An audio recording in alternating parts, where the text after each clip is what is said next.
Is there a reliable pattern for exiting our business for 5 to 7x multiple? Today's guest talks about one pattern that we could emulate to achieve similar results and so much more. Like, for example, how do we think about how much our companies are worth in 2025? And importantly, what is the percentage chance that any of this is going to work out for us, that we actually can sell our businesses? Are there things we can do today to start planning for that? Might we build differently? I want to take today's episode as an opportunity for all of us to reflect on the asset value of what we're building. I still think for most bootstrappers, the most reliable way to build wealth is strong cash flow, strong profitability, and a great personal savings plan. But on the other hand, it's worth considering what potential down the road exit plans look like, liquidity events, or cash outs. And it should affect what we do on a day-to-day basis, knowing that so many exit processes are disappointing for founders. I've invited Rob Walling on the show.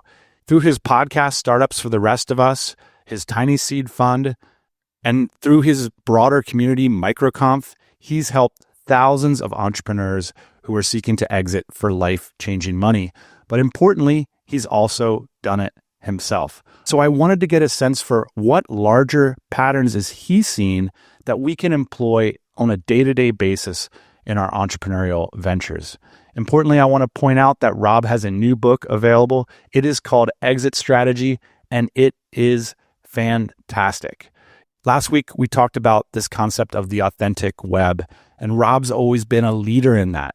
He's not only practicing entrepreneurship, but sharing transparently his learnings along the way. And that's why I always love talking to Rob. I hope you get as much out of this conversation as I did. And a few reminders: if you've sold more than $1 million in your business in the past 12 months, and you'd like to join a mastermind of 5 or 6 other founders who've done the same, we are doing our DC Black mastermind pairings this month. So throw your hat into the ring over at Dynamite Circle. We've got 5 events coming up in the next 12 months. So without further ado, I'm going to roll this conversation with the one and only Rob Walling.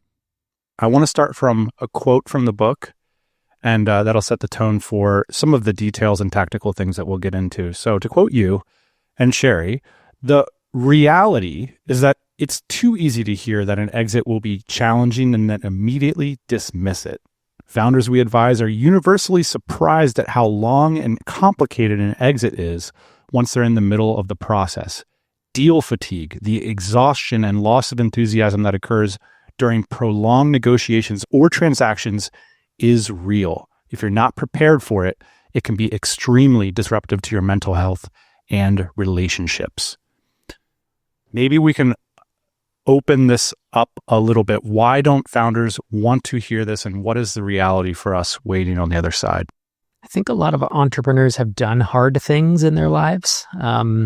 Many folks either had tough upbringings, or they've bootstrapped or mostly bootstrapped a company from nothing. And that's hard. And so then when they think about exiting, they're like, well, this is just another thing. I hired a salesperson, I built a product, whatever else, and exiting is just the next step. And what they don't realize is how emotionally brutal it can be, and how many almost divorces that we've seen or heard about or lived myself. Like Sherry and I came close to not making it after I sold Drip. Legit. Like, we've been semi-public about this, but it was really, really tough. What happened specifically? What are some things that come up? What happened for me, and I think what happened for a lot of people, is you are in this place of uncertainty, and you don't really have the control that you used to. Even before you've sold, once you sign a letter of intent, you are now talking exclusively to a single buyer. And you realize that, if it doesn't go through, you've banked a lot on this. And let's say you're going to sell for $5 million or for $50 million. Like, you really start getting set on that money, but you can't be set on having that money, because you do need to be able to back out if they start around. And that is it's like this push-pull of like, it's not comfortable. It's very stressful. And then even the negotiations and the due diligence is some of the most, they come at you with a microscope and look at every aspect of your business and basically tell you every place you screwed up. Here's where you don't have IP agreements. Here's where you messed up this one tax filing. It's kind of humiliating. I remember being like, wow, I'm really not that good at this. I thought I was good at this. And then they do DD and it's like, no, you're not. And it feels like someone is telling you over and over, yeah, your baby's pretty ugly. A lot of us want to sell our businesses because of all the hard things you're mentioning. And then we see the exit as a solution. And then when it becomes this next order of things, you write, it can be maddening to find yourself in a position where the outcome of a deal will be life-changing, yet no one else is nearly as invested in making it happen. So all of a sudden, you're doing a harder thing you've never done before, and it's more problems than you were initially dealing with. So founders also think that they're exceptional sometimes. Surely, Rob, there are exceptions, and someone will come along and just dump multiple millions of dollars. Do you see easy transactions happen? Are there ways to direct ourselves towards those? Or, you have a whole wonderful paragraph about how long these transactions take. And you don't have control. You're so invested, they can back out. It could be all for nothing. You're not building assets like you normally are dealing with customers. Is there an easy way out that you see your clients taking? Not really. Usually you can make it better. And that's basically the point of the whole book is to hey, be prepared for this and be at the right spot in your head where you are going to have to hold a lot of ideas loosely, even though you don't want to. And it's going to be a bunch of grindy work that you don't really want to do with due diligence. And it's going to be people not insulting your business, but insulting your business and how you run it and all this stuff. And then potentially retrading the day before, meaning saying, Dad, we found a due diligence. We've gone through all this stuff the last 2 months and we're going to drop our offer by $5 million. This literally happens way more than it should. And I interviewed a guy on Startups for the Rest of Us, Kevin Wagstaff, where he and his brother were selling half of their bootstrap company at a $80 million valuation, I believe. And they came back the day before due diligence and said they were retrading it down to 70 and they just walked away. And it was like, after all that effort, it can just poof, be gone. And the insulation against that you suggest is a banker. Bankers totally help. Frankly, having a therapist at the time, which I wished I had done during the exit of my company, deciding who you're going to let in and who you're not. Are you going to tell your spouse daily updates on this thing? Are they up for that? Your significant other? Do they want that? Getting your ducks in a row early to figure out who at the company, who in your personal life is going to know what, and kind of trying to stick to that is good because you become, Ron Galperin sold Gymdesk. He's a TinySeed founder who was on Startups for the Rest of Us. And he basically stopped sleeping effectively. He said he would doze at night and then he would wake up frantically stressed because he's in Japan. So he's on a different time zone than the buyers who I think were in the US.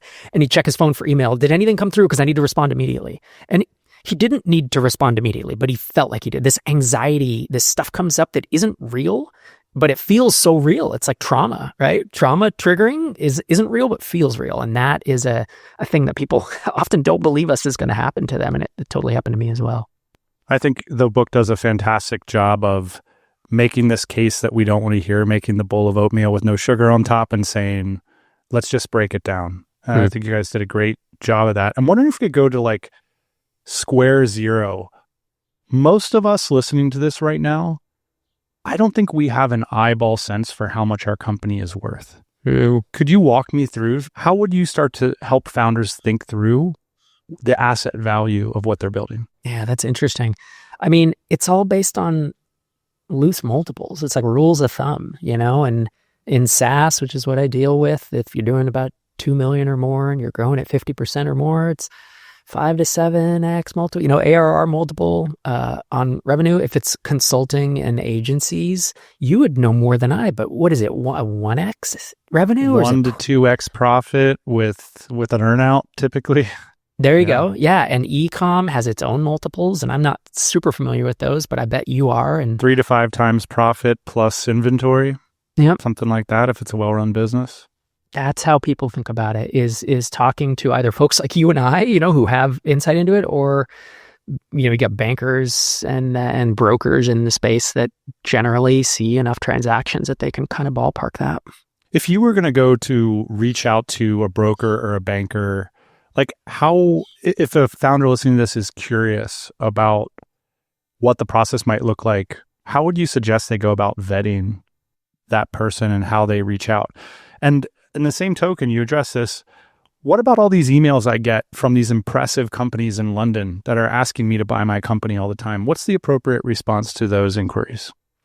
Most of them are a junior partner that they bring in who's basically one level above an intern, just kind of scouting for deals.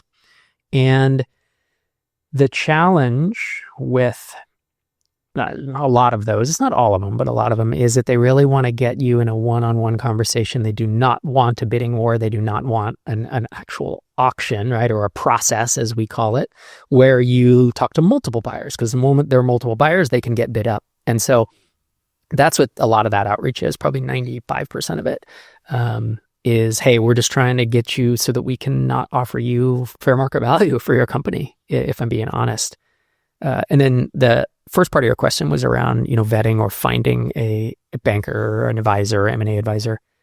And I always say, man, especially if you're listening to this podcast or you're in the Dynamite Circle, like, it's all about referrals. It's like, who has the reputation? Because you and I can throw out names of 4 or 5 different brokers. We have FE, we have Quiet Light, we have Empire Flippers, we have Discretion Capital that A&R runs, and Latonus, I think, and different ones specialize in different things, but like, they each have their own reputation, and the referrals is gotta be the best way to do it.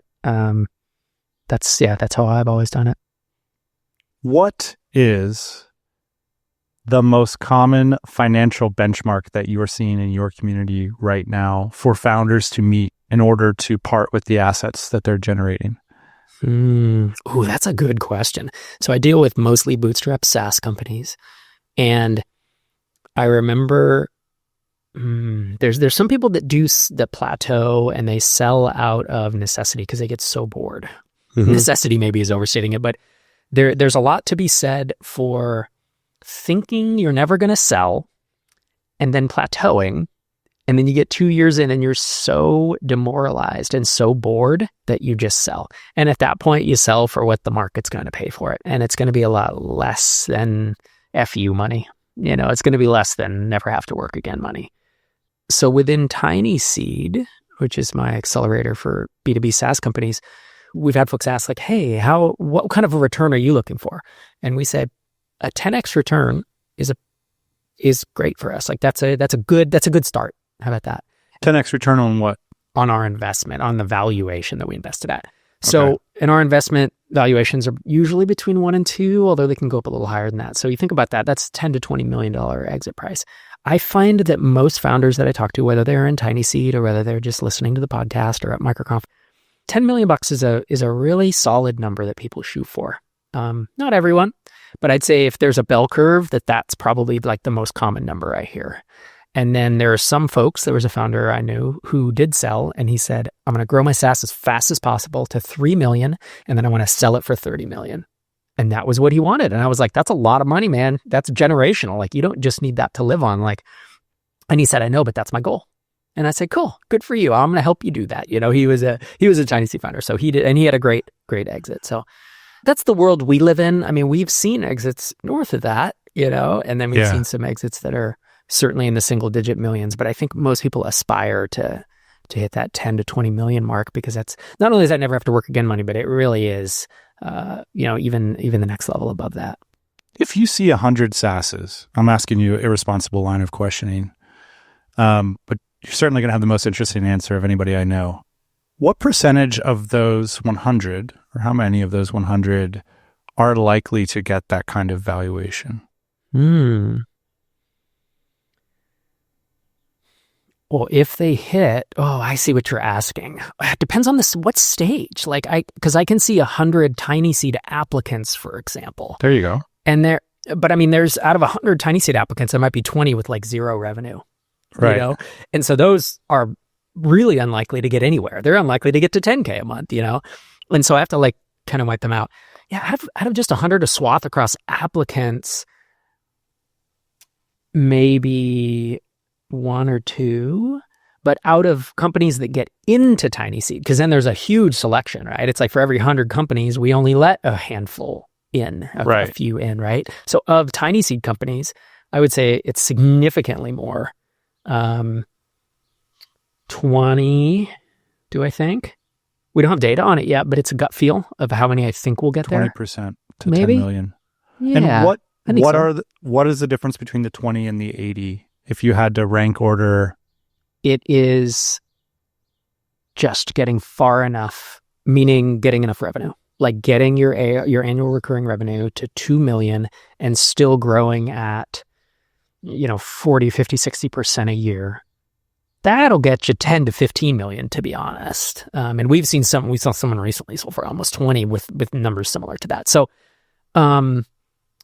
that just getting that far, we just see so many people plateau before then because either they just, for whatever reason, same reason everybody plateaus, you just don't make it. So you plateau at 1 million, you plateau at 1.2, and it's like, you're probably going to sell for a profit multiple at that point. They're just private equity. 80% of SaaS exits in this range, in the, say, $2 to $50 million exits, 80% are bought by private equity, and only 20% are strategics. And so private equity doesn't want to do deals with companies only doing $1 million. It's just not worth their time, effort, and energy to do it. And so they've slowly come down. And to be honest, in 2021, when things were frothy, they were buying down in the 1 to 1.5 million revenue range, but now it's 2 and up usually. And so the 80 that don't make it just don't make it that far usually. They plateau at 10K a month or 5K a month or whatever. As an outsider, when I look into your community, I get the sense that this is sort of a playbook that we want to grow, 30 to 60% a year. We want to get to 2 to 3. And then there's this host of buyers lined up to do 5 to 7 times revenue. Do you expect that to change in the next 5 years? And are you seeing a difference in the composition of the types of founders growing these businesses based on, vibe coding and AI and I don't know, is what sort of trends might affect that playbook that I feel like is in the air in the past 5 years? I think the question of, do I think it'll stay for the next 5 years?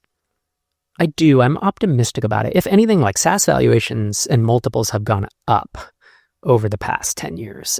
And we didn't used to see private equity coming down into these single digit millions. And so if you go back even 10, 12 years, it was difficult to sell a SaaS for a good multiple that was doing a couple million a year. Private equity has mixed reputation and also probably warranted a mixed reputation, but they have offered a lot of liquidity. And the reason I think SaaS companies will maintain it is the subscription. The fact that it is monthly or annual recurring, and there just are only so many businesses in the world like that, and they're so valuable. So I do think it'll keep going, and I'm hoping that's not just me being optimistic and saying, it's all going to work. What's interesting is in the bootstrap space, like in MicroConf and on X and listeners of the podcast, like there were a lot of folks that used to say, like, I'm never going to sell. Why would I ever sell? I'm never going to sell. And that makes a lot more sense when you can't really get that much for it anyways.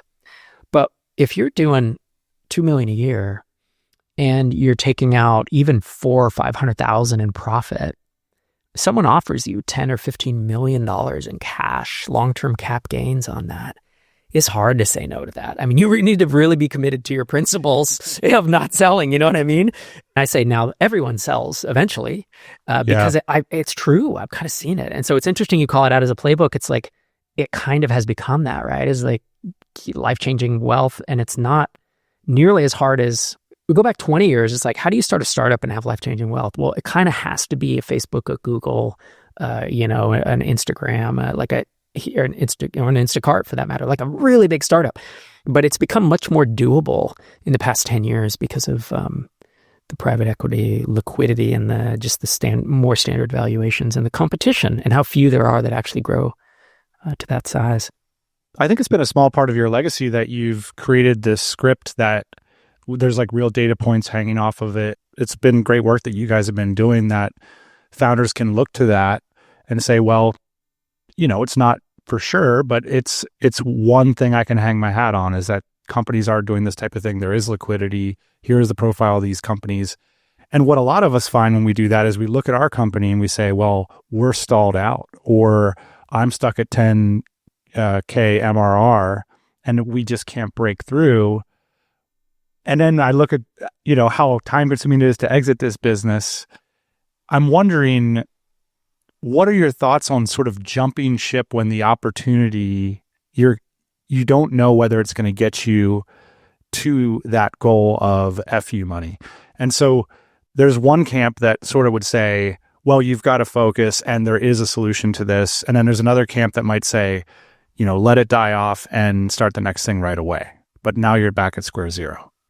The big question for me is always like, how much energy and how many ideas do you have to grow this? And how long have you been pushing on it? And why have you plateaued? Like, what's the specific reason? And until you answer that, there are only 7 reasons that SaaS plateaus. And I did a talk about this at MicroConf in New Orleans a couple months ago. I think we'll have it on YouTube in the next month or two. But I asked all the TinySeed companies. I took notes from every starter for the rest of us interviewed. I asked AI, like all the reasons. And there's only 7 that I can find. And to date, I've done the talk twice now. And I'm like, if you think of an 8th, anyone who hears this talk, tell me, because I want to update the model. Because if you've plateaued because you had one marketing approach and you've kind of maxed it out and you need to find a second marketing or sales approach, that's a lot. There's a lot of activation energy there. But if we come in and we find out your marketing approach, you're just not fully leaning into it, or hey, we can bring in an outside consultant and they can pay and you get higher SEO rankings on the thing you're already doing, well, then let's do that, right? So it really does depend on some of the specifics. But if, let's say you've been grinding for a year flat and you just can't move it. That's when I start to think, if I'm going to give up on YouTube or LinkedIn as a marketing approach, I just look at like, how much more time, energy, and money do I want to spend on this? And am I done with it? It's like a founder gut check. And then if I was done with it, I don't like autopilot. I used to think it existed and it just doesn't. And when I see founders say this on social where they're like, oh, I'm just going to autopilot it. Why wouldn't I just run this in the background and just take out all the cash? I'm not going to sell it for 2x because I can just run it for X amount of years and take that. And it's like, no, oh, poor you. Like, you don't understand. That does not exist. Because no matter what you're doing, a competitor will come in, you'll lose product market fit over time. If you're relying on, say, Google stuff, like that'll change, you'll lose rankings. Like, it will decline a lot faster than you think. One of the things that your partner Einar has expressed really interestingly is how really successful SaaS companies layer on growth channels, and they spot when that channel is dying down and they layer on. How many of these companies that are getting the $10 million outcomes, like what's the average number of acquisition channels that they've developed by the time they get to that level? Do they do it on one, or? This is why this, $1 to $3, $1 to $4 million kind of ARR exit pattern or playbook, as you've said, is happening a lot, is because it really does seem like, depending on the market and the space and what you have in place and competitors, getting to there, you can do with 1 really strong or 2 really strong marketing approaches. But to keep growing at that pace, you have to discover new things. I can't say, with certainty, oh, it's always at 1.5 million, because it depends. It depends on the product and your price point and your churn and all the things. But there seems to be, let's just say in large markets where there's a total reachable market each month of hundreds or thousands of customers, meaning people that are actually actively looking for it. It does seem like you can get into those single-digit millions, and then there's like headwinds. And that's what we talk to founders about. It's like, we're not telling them, well, you should sell while you're growing, but a little bit. Be careful. It's predicting. It's what you said, where it's like, you can calculate your plateau in advance of it coming, right? It's the new MRR you're adding each month divided by your churn. It's very simple in SaaS. And it's not exact, obviously, because all these numbers change each month a little bit. But like, you can kind of guess, hey, I'm going to plateau at 3 million. And so you either need to, as you said, layer on another one, or you might want to think about selling if you're kind of burning out, which a lot of founders, it's surprising the number of founders that burn out. And I did that as well. A founder will often start with a concept of a business around an acquisition channel with product market fit to that channel. And then as you grow the company, you start to fill in product roles and customer service and development. And now all of a sudden, you have to kind of do the hardest thing all over again. And if you don't have a clear idea of how to do it, it's hard to afford the team that would be able to bring that expertise in, like paid ads expert, a CMO, like this type of team that's going to do like multi-channel marketing. Mm-hmm. I know I used to love your episodes back in the day when you would talk about the challenge of bringing even just a full-time marketer in, and that's expensive. Mm-hmm. And now I know that 80% of what they do in the first year will probably not work at all. And now you're at the next scale of that at $2 million in revenue. It seems like it's just very hard to get to that point where we're going to take this past like 3-4 million without like this big old expensive marketing team. You're right. And that's probably 90+% of companies that we see. There's start hitting that headwind or that friction in the low single digits. There are exceptions like Drip, for example, and ConvertKit, right? Which were competitors back in the day, I guess still are. But Drip had such a large market, and we started developing, here's the thing that got us past it, was brand. What's that mean? It was that we were in every conversation about, like, whenever entrepreneurs or info marketers or SaaS founders or whatever were talking about email marketing and marketing automation, Drip was in the top 3. We had a strong brand of everybody knew about it and knew that it worked. And so that allowed that word of mouth kind of virality really help kick in. That allowed us to fill in the gaps. I mean, I think we had like 4 marketing approaches that were working, all kind of, not great, but kind of, that were driving most of it. And then the word of mouth / brand help keep us going and accelerate it. So there are exceptions to it, but to your earlier question of how many marketing approaches do people need, or to get to 1 to 5 million ARR, say you can totally do it with 1. Probably most common is 2. And then we do have some that are doing 3, 4, or 5, and they're all kind of working. There's like 5 sending 15% each, of your new trials, and that's how Drip was. And it was it's kind of sucked. Because it's like you're managing all this stuff. It's like we were doing some ads, and we were doing cold outreach, and we were doing SEO, and I forget what the other ones were, but it was like, it's not ideal. It would be nice to have 1 or 2.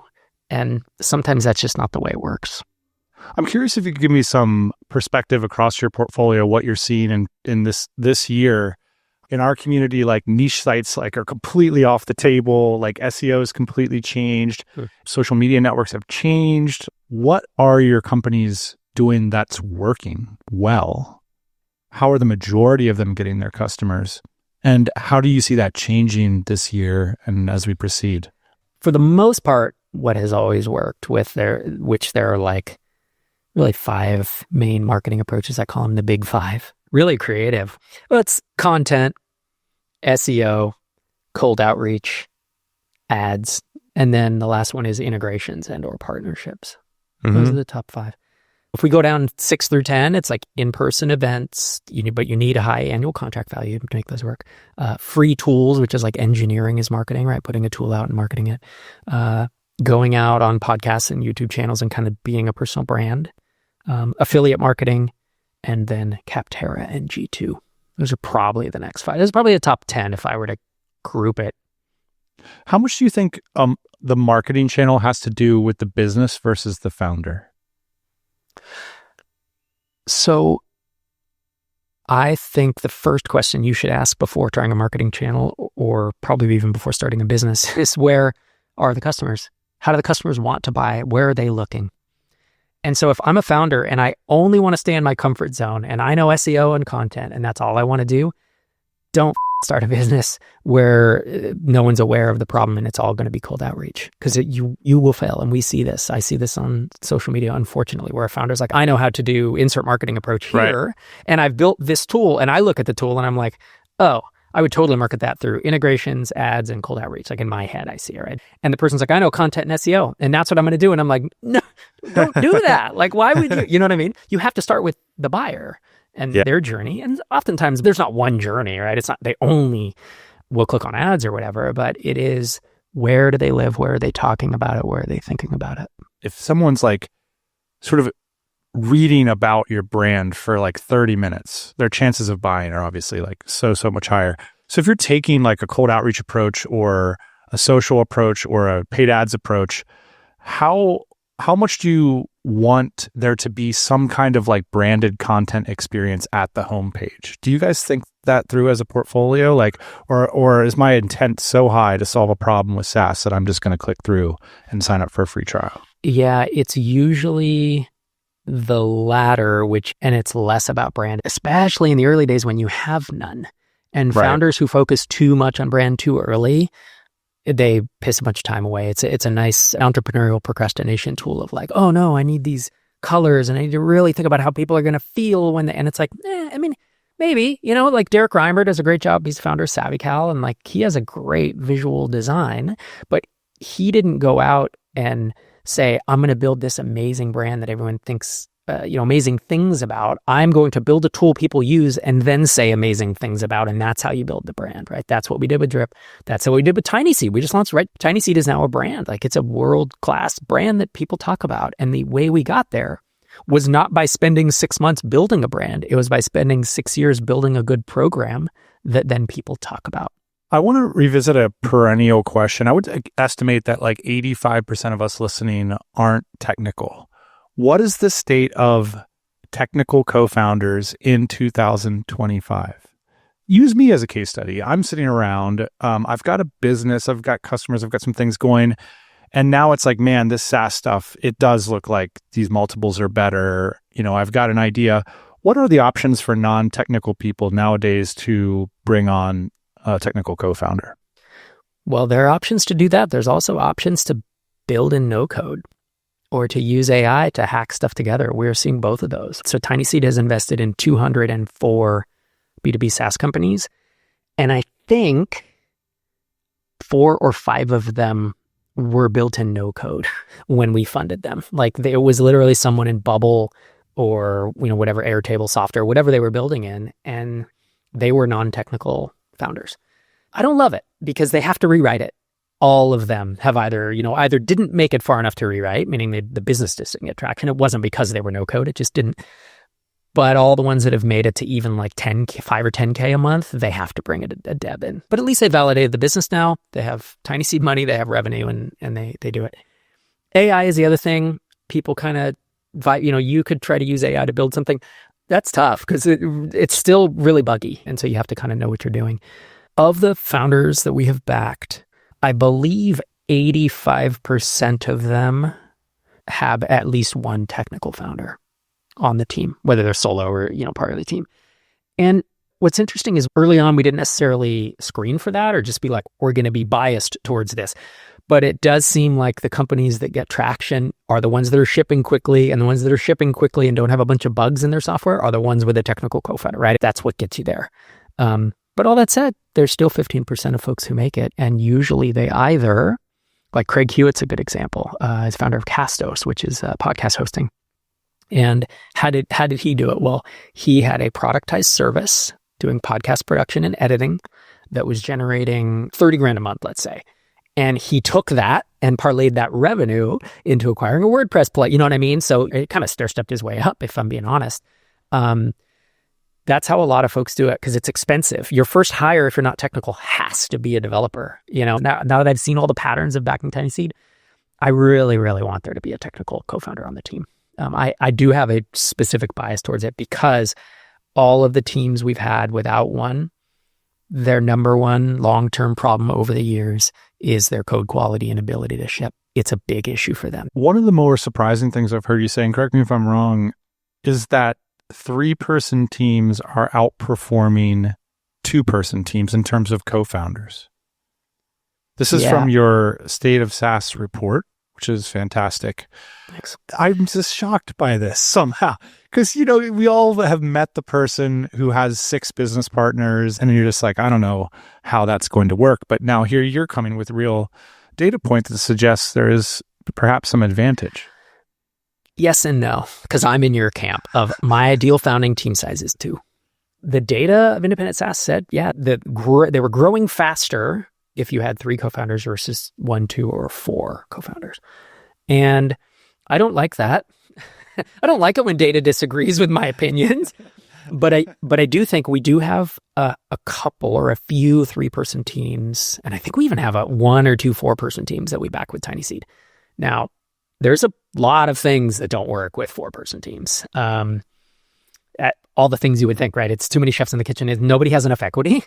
By the time they raise from us and then raise a second round, we have founders down to 10% of a mostly bootstrap company, because if they didn't all, they normally aren't 25-25, 25-25. Usually somebody has, let's say it's a 35-35, 15-15 or something. And then by the time you dilute that, you have single digit, you have 9% of your company. Why would I stick around and work on this once I invest it? The thing that I have seen though, the superpower of specifically some of the 3-person teams is if they do work well together, it is, and you have high quality founders, it is exponentially better. It's 1 + 1 = 3 because you basically put you're the CTO, one person's doing all the code, one person is just grinding on marketing and one person is grinding on sales. And if they really are 3 high-end people who ship, it's a you, a me, an Ian, an Einar, someone who gets done. Yeah. They just do. Well, you also speculated that it could be due to a tie break that is always available to you, which, Ian and I can spend 2 months going back and forth about a correct direction because we each have an equal say, It could be, but I just don't see that often, I guess. I've had a handful of co-founders of different things, right? Of SaaS and of MicroConf and of TinySeed and stuff. I've never had a disagreement that lasted that long. It's usually if we really disagree, one of us usually cares more. And then it's cool, you do that then. And if it doesn't work, we'll pivot. So some buyers, especially non-tech buyers, may want to treat a partial sale as a buy option. And you offer some wordings around this. I'm wondering if you could help us to understand what a minority growth round is. Yeah. So there's a couple things there that you mentioned. One is we warn against a buy option, which is where, I'm going to come in and private equity is going to buy 20% or 30% or whatever of your company. But then they want the option to acquire more of it or the rest of it later at a fixed price. And you don't want to do that's terrible because then you can't go to the open market, and the open market is where you get your best price. So that's specifically a buy option. I see. But a growth equity round is when and that can be a minority or a majority sale, right? You could sell 49% in growth equity round, or you could sell 75% and hang around. And that's where you get a second bite at the apple if you still own, that the last 25%, because usually what they're doing is private equity is going to come in and they have a playbook of how to grow. So if you're doing 2 million, they think they can 3 to 5x you in 3 to 5 years. So they think they can get you to 6 to 10 million in 3 to 5 years and then flip you to bigger private equity. That's a playbook of smaller funds. So if we're truly saying a minority growth round, you are only selling 49% or less.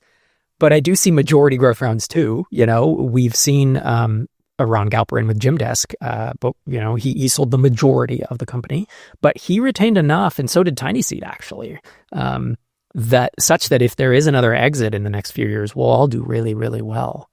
And the idea is they come in and they inject money into the business. They also often buy shares from the founders or the investors to give them some liquidity. And so instead of selling the whole company for, like we've said, 10 to 15 million, you might sell 49%. So you keep 51, but you do get to take effectively 5 million off the table, and they come in with a playbook. Sometimes they have operators, but they'll be like, hey, here's how we've done this 20 times. We're going to put this in place. We're going to help you hire a CEO or a CMO or whatever you don't want to do. Where's your zone of genius? Let's get you to that because you've been bootstrapping, doing everything. Let's get you into your product guy. Cool, do product. We'll help you hire everything else. And then let's 5X this thing as quickly as possible. One of the interesting elements of the book was a quote that summarizes the concept of deal drama. It says, during my exit, I ascribed a lot of the actions to negotiation tactics or deception that were really just incompetence. Could you flesh this out a little bit for us? How does this stuff come about, and why are there so many misunderstandings in a process that happens all the time? People sell businesses all the time, but I love this idea of deal drama. Yeah, it's interesting, man, because, I don't know how many homes are sold in the US every year, but it's a lot, right? It's hundreds of thousands, millions. But how many businesses are sold? You say it's a lot. It's not that many. It's got to be tens of thousands, maybe. Yeah, I mean, it's a fraction of a percentage, right? So real estate deals are standardized, right? You've and I've seen the same contract probably, just maybe a different state or whatever, and it's fill in the blank. These deals for businesses are so custom, right? Every asset purchase agreement or stock purchase agreement is like, I know it starts with boilerplate, but then everything is painstakingly negotiated. And that is where deal drama comes in, is people, either they don't know what they're doing and they don't know what standard is, relatively standard, or they are trying to pull shenanigans on you. And they'll be like, well, your holdback maybe should be 10%, but we're going to hold back 20%. Or we want to amortize it over this many years and do the taxes this way. And it's like, well, is that standard or not? There's just a lot of stuff, a lot of details to be tweaked. The ascribing it to savvy negotiation and it being incompetence. There was an acquirer I was talking to with Drip, and he just always seemed to forget the prior conversation we had. He was just like, oh yeah, we talked about that. And I'm like, are you going to get me to say a different number than we said last time? Because we said a number and I remember the number. So, you know what I mean? But then he's like, oh, I'm driving right now. I don't have my numbers in front of me. Can you remind me? And I'm like, is this person incompetent, or are they trying to get me to say something that I regret? And that I can totally see. That's where deal drama can come into. The thing is, man, you said at the beginning, when you are selling a company, it's life-changing for you. It isn't for anyone else. The lawyers, it's another day. The brokers, M&A advisors, another day. The corp dev person at the big company, it's the 20th deal they've done this quarter. Like, no one else cares about it as much as you, and no one else thinks about it as much as you. You think about it night and day, and they just come in, and some people are kind of phoning it in, and deal drama can be caused by that too, of like, I care a lot about this. No, I'm going to be really opinionated about this thing. And everyone else is just like, why is this guy so uptight and stressed about things? But it's just like, because I'm about to make $20 million. Like, you'd be stressed too, but no one else sees it that way, That's so interesting. There's a couple traps that you pointed to in the book, the sail away forever idea and the can I do it again concept. I'm wondering if you could help us to understand what both of those potential traps are.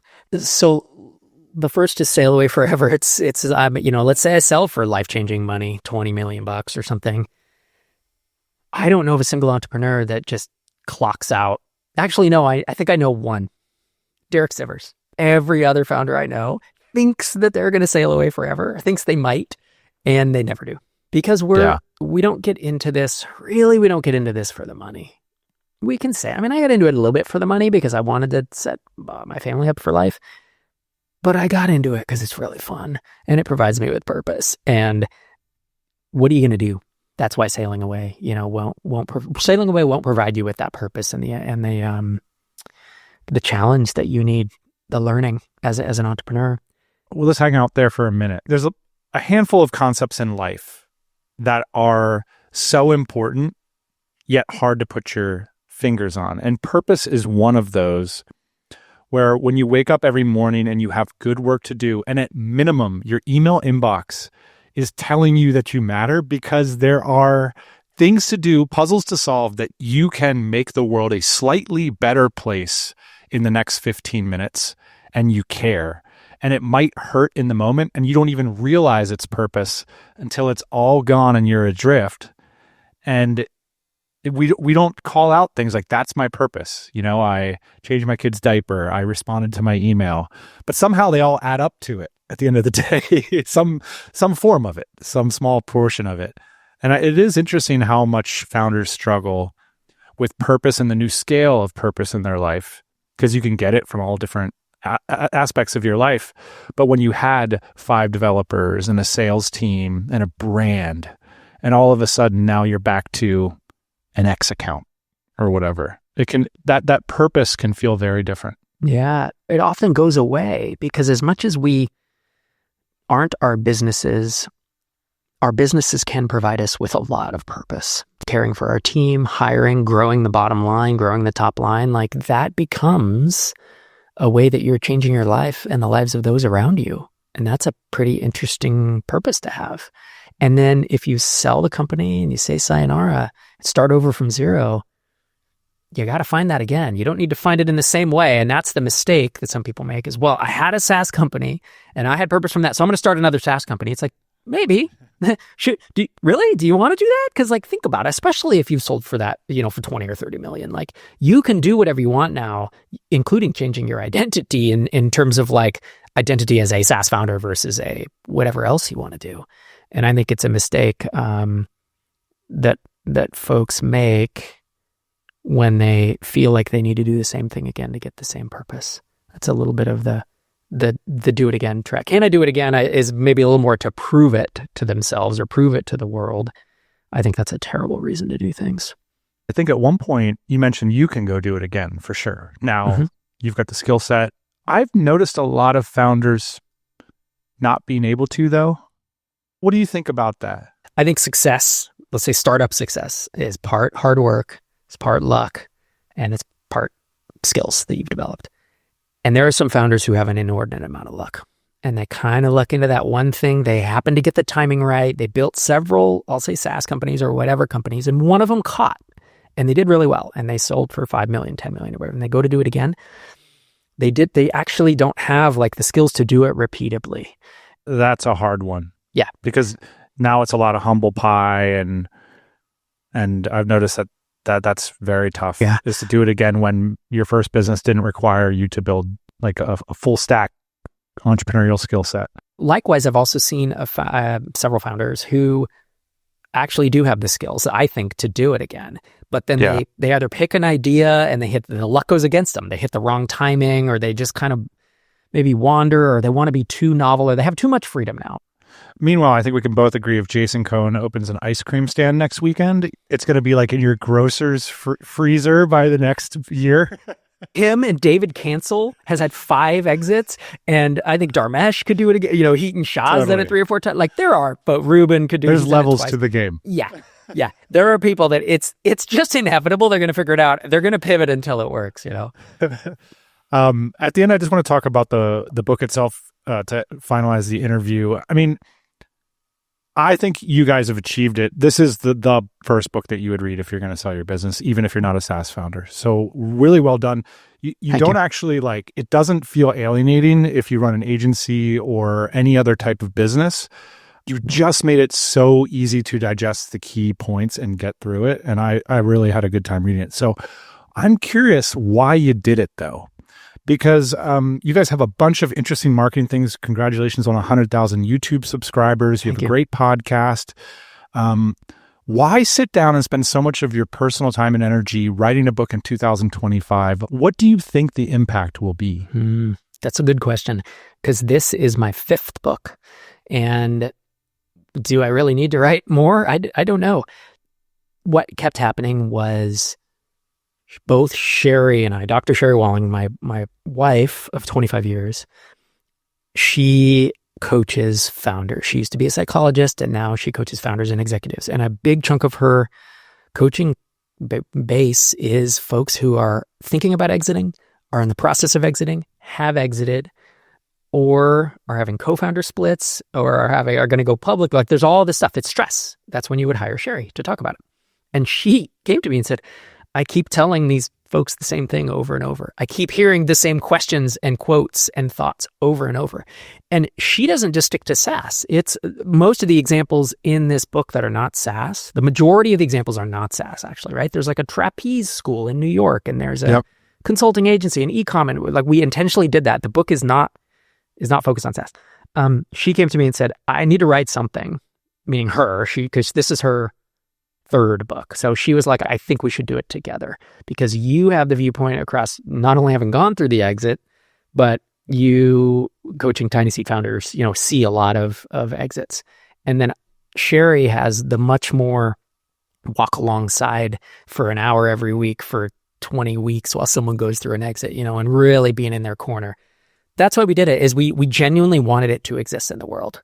I mean, I appreciate your question, because it's like, I do see my time as valuable, and time spent writing a book is time spent not putting out more content. It's not the top 10 lead acquisition channels. Exactly. Yeah, it's not.